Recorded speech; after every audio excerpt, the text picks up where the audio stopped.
Welcome back once again. Programme के इस हिस्से में बात होने वाली है इंतहाई अहम टॉपिक के हवाले से बहुत सारी बीमारियों की जड़। अगर आप जानना चाहें, बल्कि बहुत सारे लोग जानते भी हैं लेकिन पता नहीं क्यों आंखें बंद करके बैठ जाते हैं।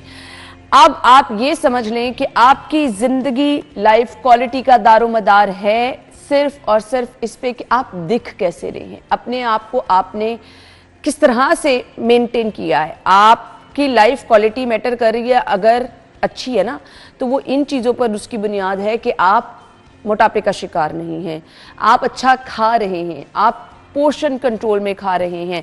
अब वो लोग क्या करें जो कि मोटापे का शिकार हो चुके हैं। अब उनकी लाइफ क्वालिटी तो कॉम्प्रोमाइज़ है। किस तरह से कॉम्प्रोमाइज़ होना शुरू होती है? सबसे पहले जो लोग ओबेसिटी का शिकार हैं, आप बच्चों में, बड़ों में, सब किसी भी एज ग्रुप में देख लें, सबसे पहले क्या होता है जी? हाई ब्लड प्रेशर, डायबिटीज, सांस का फूलना, फिर खुदा न खास्ता आगे ये बीमारियां बढ़ती चली जाती है। एक दफ़ा डायबिटीज़ हो गई तो ताहयात रहेगी, अनकंट्रोल है तो बहुत सारे मसाइल हैं। ब्लड प्रेशर हो गया तो फिर आपकी ज़िंदगी के साथ जुड़ा रहेगा, अनकंट्रोल है तो खुदा न खास्ता ये एक्सट्रीम लेवल तक ले जाता है। फिर आगे आगे आगे आगे ये सिलसिला शुरू होता जाता है। हमने अपने आप को महफूज रखना है, हमने प्रिवेंशन की बात करनी है, क्योंकि prevention is always better than cure. आप अपने लाइफस्टाइल को मैनेज करके इन तमाम चीज़ों से दूर रह सकते हैं। खाना खाएं मगर एहतियात के साथ, मोहतात रह के, पोषण कंट्रोल करके। बंद कुछ नहीं आपने करना, खाएं सब कुछ। जिंदगी को अच्छे तरीके से एंजॉय करें। एक तो जिंदगी मिली है, अब उसमें क्या मुंह बंद करके बैठ जाएं? लोगों का ये कहना है। मुंह बंद भी सम टाइम करना पड़ जाता है जब बात होती है आपकी जिंदगी की, आपकी सेहतमंद जिंदगी की। सेहतमंद जिंदगी ये कहती है कि सब कुछ आप खा सकते हैं, लेकिन किस तरह से, वो हम आज के प्रोग्राम में आपको बताएंगे। माहिरीन कहते हैं कि बहुत सारी ऐसी थेरेपीज हैं जो कि आपको मोटापे से भी निजात दिला सकती हैं, जो आपकी लाइफ क्वालिटी को भी बेहतर कर सकती हैं, बट उसके लिए आपको मेहनत करनी होती है। मेहनत के साथ साथ अपने आप के साथ इंसाफ करना होता है। आज हमने बात करनी है जी, GLP-1 थेरेपी क्या है? क्या ये ब्लेसिंग है? क्या ये आपको मोटापे से मुकम्मल निजात दिला देती है? GLP-1 थेरेपी उन लोगों के लिए एक बहुत बड़ी ब्लेसिंग है जो कि मोटापे का शिकार हैं, जो कि अपनी ज़िंदगी से तंग आ चुके हैं, जो इस मोटापे की वजह से डायबिटीज़ का शिकार हो चुके हैं। अब क्या अगर वो ये थेरेपी कराते हैं तो डायबिटीज़ ख़त्म हो जाएगी, ज़िंदगी से उसका खात्मा हो जाएगा? इसी तरह के बहुत सारे सवालात हम करेंगे जी। ज़ेबा आबिद हमारे साथ मौजूद है, हमारे ग़िज़ायात, उनको वेलकम करेंगे। अस्सलाम वालेकुम ज़ेबा। वालेकुम सलाम। ठीक ठाक हैं आप? अल्हम्दुलिल्लाह, आप सुनाएं? अल्हम्दुलिल्लाह, थैंक यू सो मच। मोटापा बहुत बड़ी बीमारी है, अगर हम समझ लें तो बहुत सारी बीमारियों की जड़ है। अब इसके लिए GLP थेरेपी है। क्या है ये थेरेपी? GLP-1 थेरेपी बेसिकली, अगर मैं गाइडलाइंस के अकॉर्डिंगली बात करूं, अमेरिकन डायबिटिक एसोसिएशन के अकॉर्डिंगली, सो GLP-1 थेरेपी यानी कि इंक्रेटिन बेस्ड थेरेपीज़ जिसमें सीमाग्लूटाइड, टिर्ज़िपेटाइड जैसे मॉलिक्यूल्स हैं, ये बहुत ही अफेक्टिव ट्रीटमेंट ऑप्शंस कंसीडर होते हैं जब डायबिटीज़ की बात आती है, जब ओबेसिटी की बात आती है, ओबेसिटी एंड डायबिटीज़ की मैनेजमेंट के लिए। अगर मैं डायबिटीज़ की बात करूँ तो डायबिटीज़ के लिए जो GLP-1 थेरेपी है बहुत सुपीरियर एफिकेसी के रिजल्ट्स शो करती है। अच्छा। In respect of HbA1c reduction.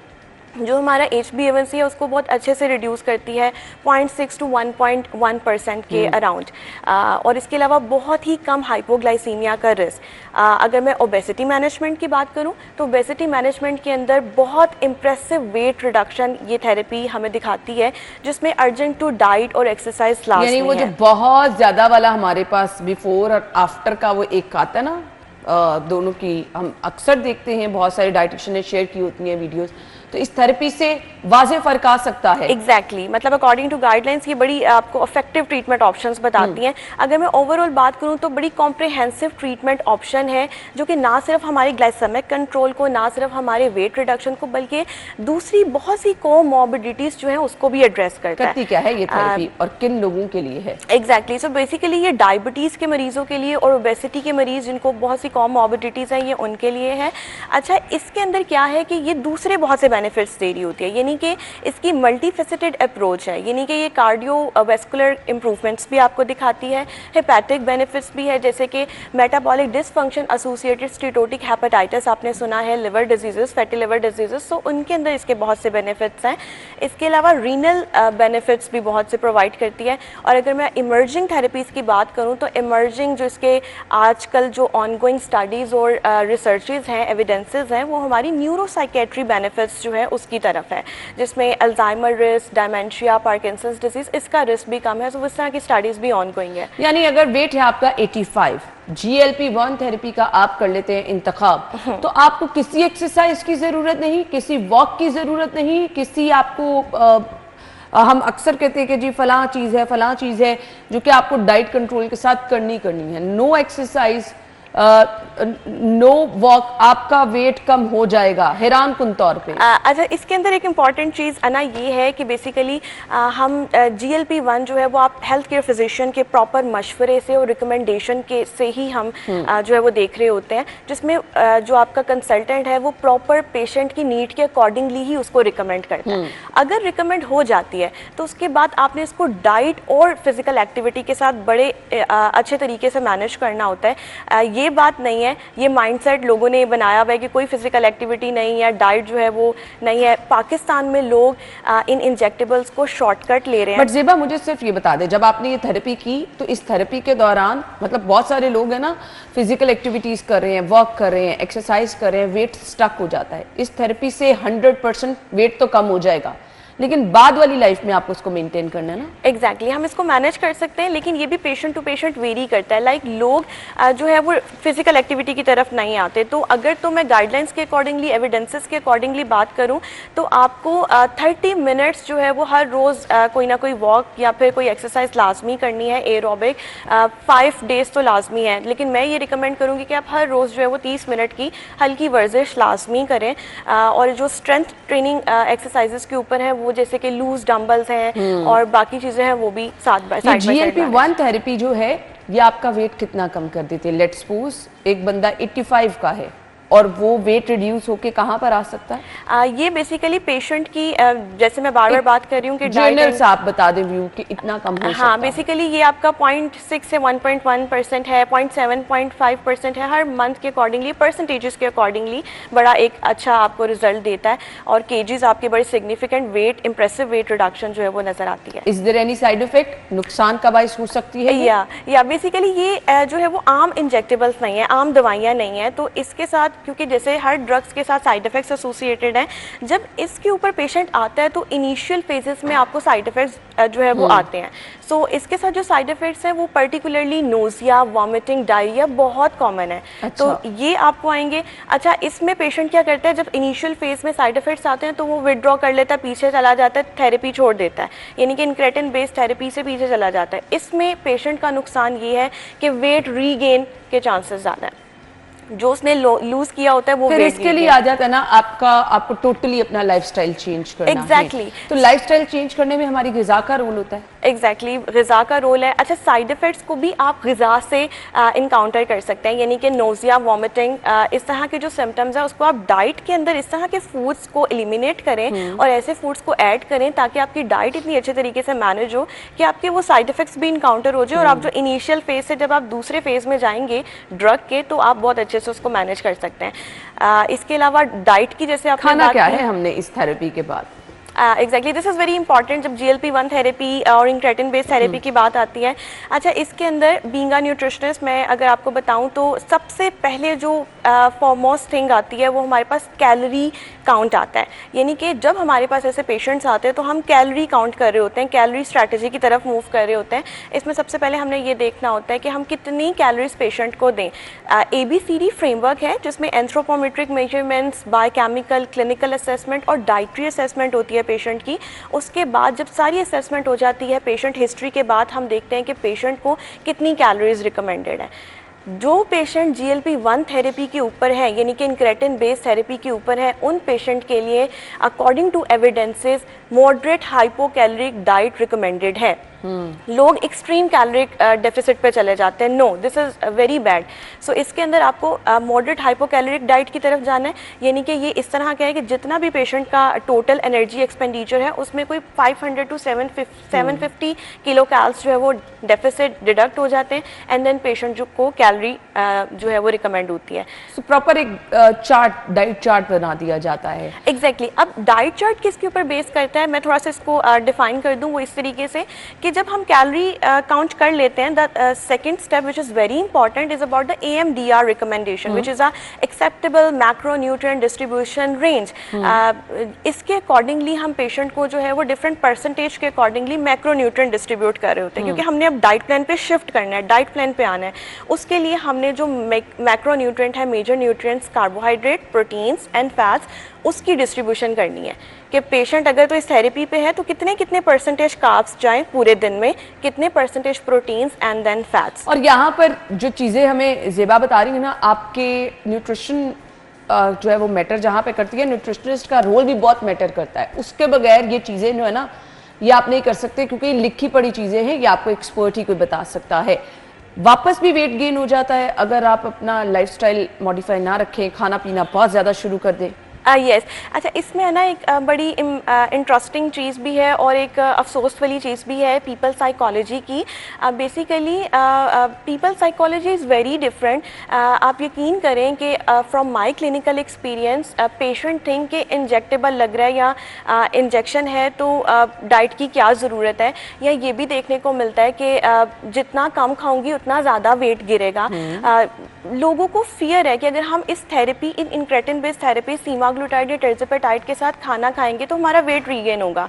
सो ये बहुत ही गलत माइंडसेट है। This is very dangerous thing, this is very bad mindset. इसके अंदर हमें क्या करना होता है कि आपकी जो GLP-1 थेरेपी है ये आपके एपेटाइट को तो कम कर रही है, लेकिन आपके न्यूट्रिएंट रिक्वायरमेंट को ये कम नहीं कर रही। So your body still needs protein, vitamins, minerals and hydration. उसको आपने ख्याल रखना है। साइड इफेक्ट में ये तो नहीं कि आपके बाल गिरना शुरू हो गए, आपकी स्किन कॉम्प्रोमाइज होना शुरू हो गई। यस, इसके अंदर साइड इफेक्ट्स जो है वो particularly nausea, vomiting, diarrhoea and GI upsets हैं। लेकिन अगर मैं बात करूँ रिस्क की, तो वहाँ पे क्योंकि लोग जो है वो खाना नहीं खा रहे हैं, इस तरह की हैबिट्स अपनाई हुई हैं, तो उसके अंदर आपका मसल लॉस, सार्कोपीनिया ये रिस्क है, हेयर फॉल है, वीकनेस है, और इसके साथ फटीग और न्यूट्रिशनल डेफिशिएंसीज बहुत कॉमन है। ये तो बहुत बहुत बड़े रिस्क है जी, उसके साथ तो फिर कॉम्प्रोमाइज भी नहीं होता ना। बिल्कुल इसी तरीके से है, तो हमें ज़रूर लुक आफ्टर करना है। डाइट के अंदर ऐसी चीज़ें लाजमी ऐड करनी है जो कि हमें इनकाउंटर करें साइड बाय साइड। सही, किन लोगों के लिए ये थेरेपी बिल्कुल भी नहीं आप रिकमेंड करती हैं? कुछ ऐसे लोग भी? जी, ऐसे लोग जो कि मेड्यूलरी थायराइड कार्सिनोमा का शिकार है, उन पेशेंट्स के अंदर, और इसके अलावा ऐसे पेशेंट्स जो कि जिन्हें सेंसिटिविटी है इन इंग्रेडिएंट की, जैसे कि सीमाग्लूटाइड है, टिर्ज़पेटाइड, इस तरह के लोगों के लिए बड़ी कॉन्ट्राइंडिकेटेड है। प्रेगनेंसी जिनको है, लैक्टेशन, प्रेगनेंसी, प्रेग्नेंट वेमेंस, उनके लिए जो है ये बड़ा जो है वो मतलब उनको नहीं दे सकते, देयर इज़ नो रिकमेंडेशन। बड़ी रिस्क वर्सेस बेनिफिट्स के बाद ही अगर हम देखें तो कोई ना कोई देख सकता है। ठीक हो गया जी। अच्छा जी, अब ये है कि इससे आपकी डायबिटीज़ कंट्रोल रह सकती है क्या? वो लोग जो कि इंसुलिन पे हैं, मुकम्मल इंसुलिन का खात्मा हो जाता है इससे? अच्छा, ऐसे लोग जो कि पर्टिकुलरली पहले से इंसुलिन थेरेपी के ऊपर हैं, इंसुलिन रजीम ले रहे हैं, उनके साथ क्या होता है कि जब वो GLP-1 पे है तो एविडेंसेस बिल्कुल मौजूद हैं जो कि इंसुलिन भी ले रहे हैं, लेकिन इंसुलिन जो है उनकी डोजेज और उनको जो है वो थोड़ा कम किया जाता है ताकि हाइपोग्लाइसीमिया का रिस्क जो है वो कम हो, क्योंकि अगर इंसुलिन के ऊपर पेशेंट है और GLP-1 थेरेपी लेगा तो हाइपोग्लाइसीमिया के रिस्क और चांसेस ज़्यादा हैं। ठीक है जी, thank you so much.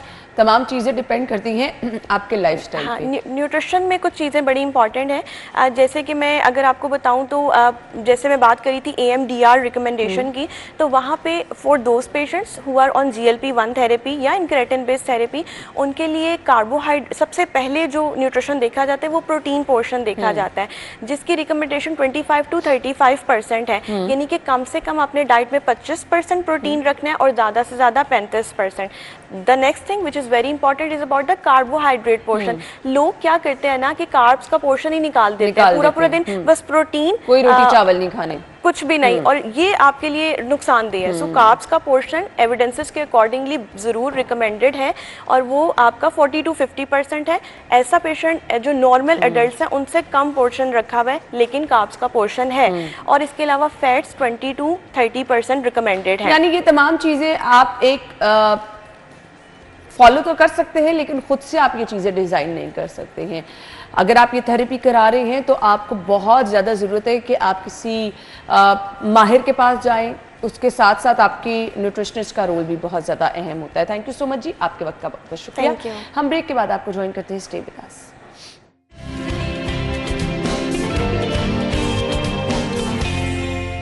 Programme में आपको एक बार फिर से खुशामदीद कहेंगे। सो आज की बर्थडे लिस्ट की तरफ आ रहे हैं जी। सालगिरह है हारून फातिमा की, शानी उस्मान की, इसके बाद जी हुरैन फातिमा है जी नाम, सुरैया की सालगिरह है, आइजल की सालगिरह है, सैयद मोहम्मद सन्नान की सालगिरह है। इसके बाद सालगिरह है जी सुहेल अहमद की, इलियास कादरी की, अनफल की सालगिरह है, और इसके बाद जी नाज़र हुसैन की सालगिरह है, सोबान की सालगिरह है, मोहम्मद तलहा जो कि CNN में रिपोर्टर हैं, जुनेद भट्ट की सालगिरह है, CNN में स्टोर इंचार्ज हैं, और इसके बाद जी इमाद की सालगिरह है, CNN में है जी ये ब्यूरो चीफ, उसके बाद जी सैयद इब्ने अब्बास CNN में NLE हैं, इसके बाद जी सैयद फैसल अब्बास ये सिटी न्यूज़ नेटवर्क में मैनेजर डिस्ट्रीब्यूशन हैं, कामरान आजम ये हैं जी सिटी न्यूज़ नेटवर्क में एग्जीक्यूटिव प्रोड्यूसर, मोहम्मद इमरान ये सिटी न्यूज़ नेटवर्क में मॉनिटरिंग डिपार्टमेंट से हैं, और इसके साथ साथ जी बर्थडे है मोहम्मद अतहर अली की, ये सिटी न्यूज़ नेटवर्क में इंजीनियर साउंड हैं। इसके बाद मोहम्मद जुनेद अली की भी सालगिरह है, अनाया सनान की भी सालगिरह है, मोहम्मद फ़हद की भी सालगिरह है। आप सब लोगों को बहुत मुबारकबाद, wish you a very happy birthday.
Happy birthday once again. Break के बाद आपको ज्वाइन करते हैं, स्टे विद अस।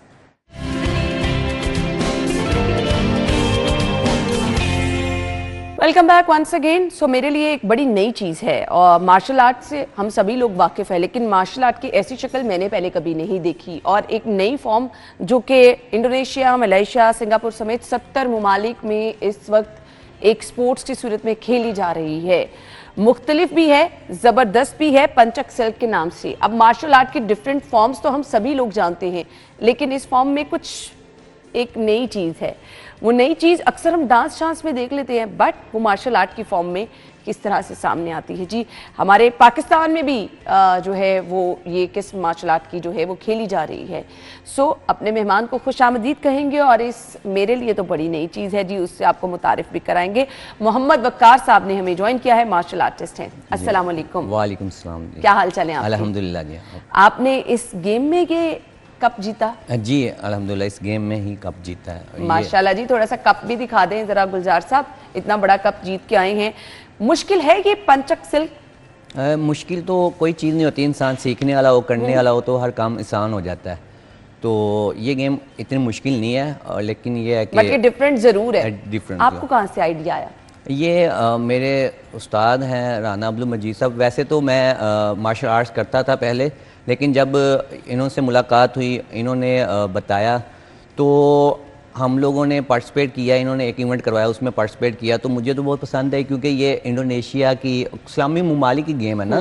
बाकी गेम जो सी है जैसे कि गोरों की है, वो जापानीज़ की है, वो चाइनीज़ की है, लेकिन ये जो गेम है ना ये इस्लामी ममालिक की गेम है। तो इसके अंदर कुछ रूल ऐसे हैं जैसे कि सूरत फातिहा से इसकी इब्तिदा होती है। जैसे कोई भी इवेंट होता है उसके अंदर सूरत फातिहा का पढ़ना ज़रूरी होता है, वो सूरत फातिहा से इसकी इब्तिदा होती है और आयतुल कुर्सी पर इसका इख्तिताम होता है, यानी कि लास्ट में आयतुल कुर्सी पढ़नी होती है। तो ये चीज़ें मैंने जब देखी और इसके अंदर ये है कि अगर गर्ल्स पार्टिसिपेट करती हैं तो उसने बाकायदा हिजाब पहनना, तो हिजाब पहनने की फ़ाइट के अंदर इजाज़त है। अच्छा, हिजाब पहनना आपको, तो ये चीज़ें बेसिकली इट्स अ फाइट। हाँ जी, इस फाइट तो इसके अंदर ये है कि गर्ल्स भी पार्टिसिपेट करती हैं और उसमें पर्दा भी रहता है गर्ल्स के लिए, बाकायदा उसमें पार्ट्स ऑफ बॉडी नहीं नज़र आते।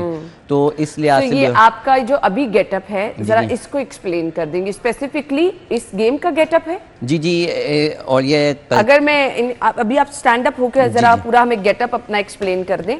जी, ये तो हमारी गेम के अंदर सनी एक होता है, सनी के अंदर होती है आर्टिस्टिक से बोलते हैं हम लोग। आर्टिस्टिक के अंदर सोलो क्रिएटिव होता है, उसके अंदर रघु होता है, तुंगल होता है, गेंडा होता है, ये चीज़ें होती हैं। सिंगल जो ये ड्रेस उसके लिए ये उसके लिए पहना जाता है। फाइट के अंदर चेस्ट गार्ड पहना होता है, चेस्ट गार्ड पहन के उस पर आपने पंच करना होता है तो 1 पॉइंट होते हैं। अच्छा। आपने किक करनी है तो 2 पॉइंट्स होते हैं। आपने सीजर करना है, सीजर ड्रॉप करना है तो उसके 3 पॉइंट्स होते हैं। अच्छा, यूनिफॉर्म यही होता है? यूनिफॉर्म ये होता है, ठीक है। लेकिन जब हम फाइट खेलते हैं तो उसके अंदर ये चीज़ें जो सी है ना ये वेयरिंग नहीं होती, उसके अंदर चेस्ट गार्ड वेयर किया जाता है। ठीक हो गया, ठीक हो गया। अब मुझे ये बता दीजिएगा आपने बाकायदा ट्रेनिंग कब से, कितनी देर मैं पहले? 2018 से पंचक सिलत में हूँ और अल्हम्दुलिल्लाह उस टाइम से कर रहा हूँ। और राना अब्दुल मजीद साहब हैं जो कि फाउंडर हैं पाकिस्तान के अंदर पंचक सिलत, जिन्होंने लाए 2010 के अंदर उन्होंने पाकिस्तान के अंदर पंचक सिलत को इंट्रोड्यूस करवाया और अब 2026 आ गया। मुश्किल गेम है? मुश्किल तो कहा जाए कि मैं आपको पहले भी अर्ज़ किया था कि मुश्किल जो से होता है इंसान खुद ही किसी चीज़ को बनाता है, इतना मुश्किल नहीं होता। बस मेहनत होनी चाहिए, लगन होनी चाहिए तो इंसान कामयाबियों को हासिल कर ही लेता है। कुछ हमें इसका यहाँ पर मुजाहिरा करके दिखा दे ताकि मुझे भी पता चले कि ये गेम है क्या। आइए ज़रा, फिर हम इस पे बात करेंगे, इसकी कुछ बेसिक चीज़ें मैं आपसे पूछूंगी, लेकिन पहले मुझे ना थोड़ा सा क्योंकि मेरे लिए बड़ी नहीं है भाई ये। जी, इसके अंदर वैसे सेल्फ डिफेंस वगैरह भी होता है, लेकिन ये जो मैं अभी आपको करके दिखाने लगा हूँ ये आर्टिस्टिक की फॉर्म में सोलो क्रिएटिव के कुछ मूवमेंट्स हैं जो आपको मैं अभी करके दिखाता हूँ। इसके अंदर ये होता है कि आप हुर्मत होती है, रिस्पेक्ट होती है, टीचर्स की, गुरु की, मतलब उस्ताद की रिस्पेक्ट की जाती है। वो दूसरी गेम है उसमें हम ये नहीं कहते, लेकिन इस गेम के अंदर बाकायदा प्लेयर को बाअदब बनाया जाता है और इसके अंदर उनके अंदर ये है कि स्ट्रीट फाइटर नहीं बनाया जाता। इसके अंदर जिम्मेदार शायरी बनाया जाता है। इस गेम के अंदर जो टीचर होते हैं वो बच्चे को गाइड करते हैं, मोटिवेट करते हैं। जी। तो अभी मैं आपको थोड़ा सोलो क्रिएटिव के कुछ मूवमेंट्स करके दिखाता हूँ। होल्ड किया सांस आपने? जी।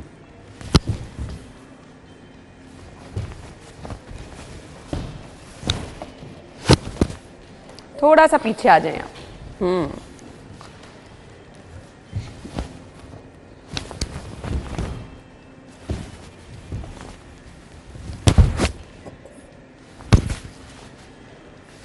ये सोलो के स्टेप्स हैं? जी।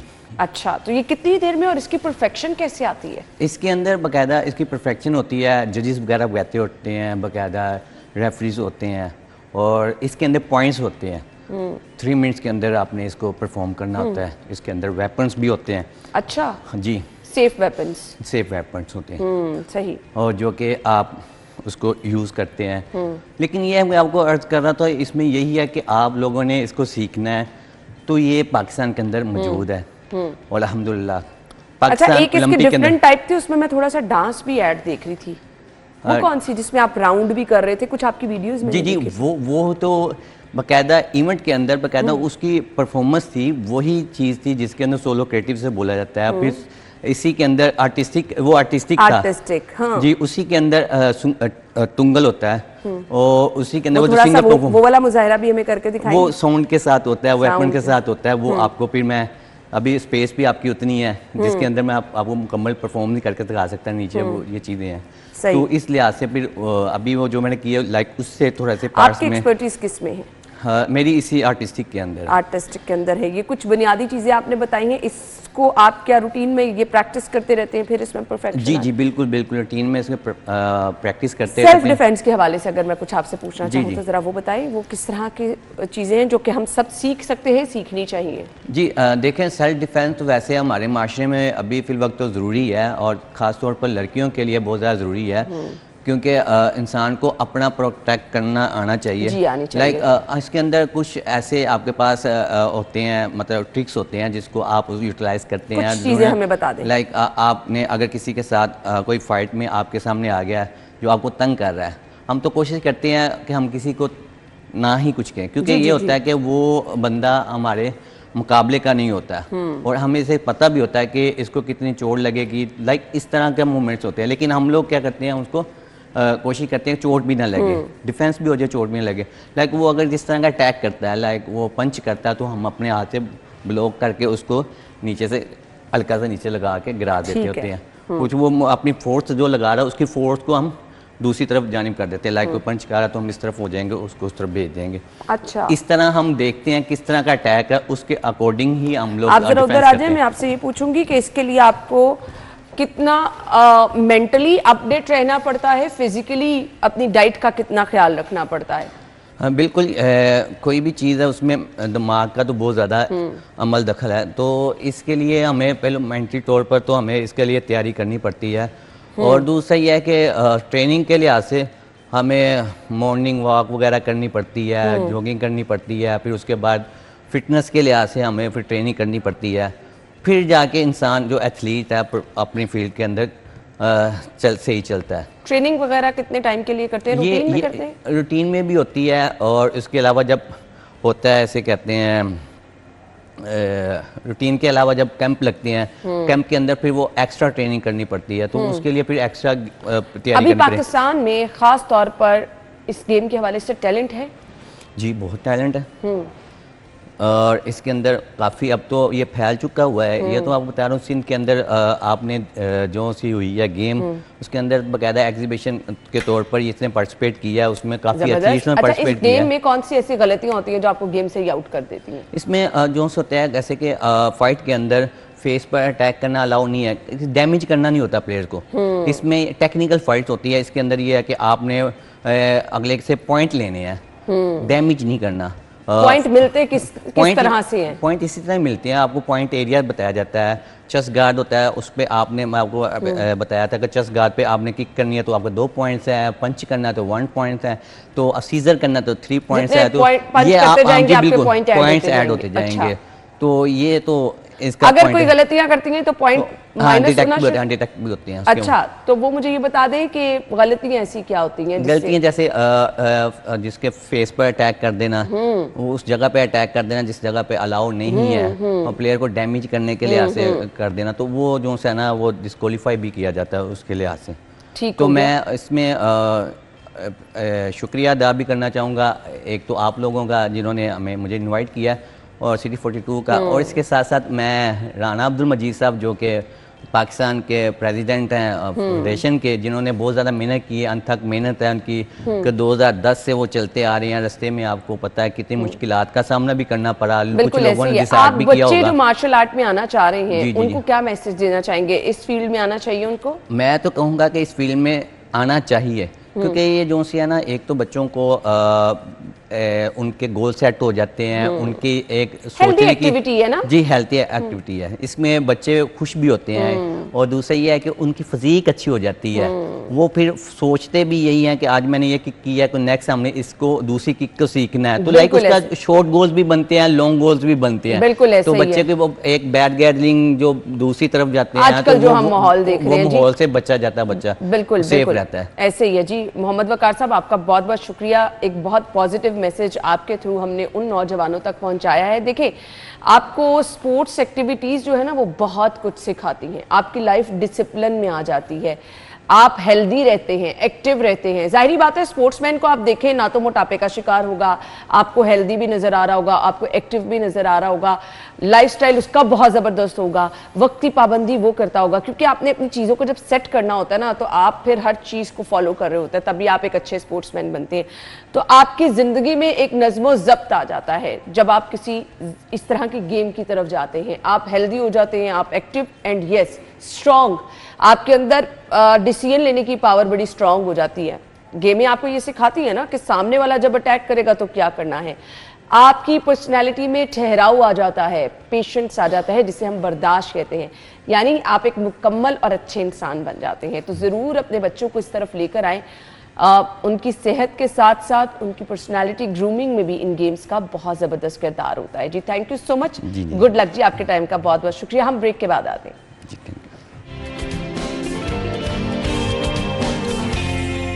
Welcome back once again. हमारे साथ जी बर्थडे लिस्ट जो रह गई थी, क्योंकि बहुत सारे लोगों की अभी हमने ऑनर ही की थी, तो सलमा भट्ट साहिबा आगे अब लाइव है जी, हमारी थोड़ी सी मजबूरी हो जाती है। सो उस लिस्ट को हम आपके साथ शेयर ज़रूर कर देंगे। मोहम्मद फ़ाहद साहब की भी इसमें बर्थडे थी, वो भी शामिल कर लेते हैं जी। So once again happy birthday. तो चलते हैं जी बर्थडे विशेस की तरफ।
Happy birthday once again. So हम अगले सेगमेंट की तरफ चलते हैं जी। अगला सेगमेंट आपको बताएंगे आज के भाव क्या हैं।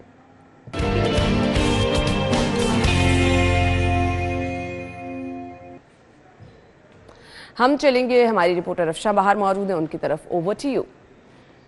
जी बिल्कुल, आपको फलों की और सब्जियों की कीमतों के हवाले से आगाह करें तो सब्जियां जो हैं सरकारी रेट लिस्ट के मुताबिक फ़रोख्त नहीं की जा रही हैं, क्योंकि दुकानदारों का ये कहना है कि मंडी में सरकारी कीमत के हवाले से हमें जो है कोई चीज़ नहीं मिलती है, तो हम ओपन मार्केट में सब्जियां सरकारी कीमत पे कैसे फ़रोख्त करें।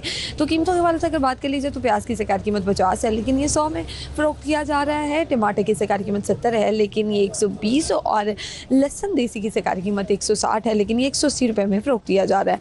अदरक थाईलैंड की सरकारी कीमत 290 है, लेकिन ये 400, जबकि साग की सरकारी कीमत 20 है, लेकिन ये 50 रुपये में फ़रोख्त किया जा रहा है। आलू की सरकारी कीमत भी 20 है, लेकिन ये 50, जबकि मटर की सरकारी कीमत 60 है, लेकिन ये 120 रुपये में फ़रोख्त किया जा रहा है। टीनों की सरकारी कीमत 105 है, लेकिन ये 130, और गाजर की सरकारी कीमत 20 है, लेकिन ये 70 रुपये में फ़रोख्त किया जा रहा है। अनार की सरकारी कीमत जो है 900 रुपये है, लेकिन ये भी 1000 रुपये तक फ़रोख्त किए जा रहे हैं। फल भी इसी तरह अपनी कीमत के बरक्स बेचे जाते हैं। मौसमी और अगर किन्नू की भी बात कर ली जाए तो मौसमी की सरकारी कीमत 150 है, लेकिन ये 300 में फ़रोख्त किए जा रहे हैं, जबकि किन्नू के हवाले से अगर बात कर ली जाए तो किन्नू की सरकारी कीमत भी 150 के लगभग है, और ये भी अपनी कीमत के बरक्स बेचे जाते हैं। और सेब केला जो कि सारे साल रहते हैं, ये भी अपनी कीमत के बरक्स बेचे जाते हैं। तो शहरी इस सवाल से खासा परेशान दिखाई देते हैं कि सरकारी रेट लिस्ट के मुताबिक। बहुत बहुत शुक्रिया आपका जी। हमें आपसे इजाज़त चाहिए, कल आपसे सेम टाइम पे मुलाकात होगी। अपना फीडबैक आपने हमें ज़रूर देना है, अगर कोई टैलेंट है वो भी शेयर कीजिए प्रोग्राम में, आपको भी हम बुला सकते हैं जी। इसी के साथ ही अपना बहुत सारा ख्याल रखिएगा और हमें अपनी दुआओं में याद रखिएगा। अल्लाह हाफ़िज़।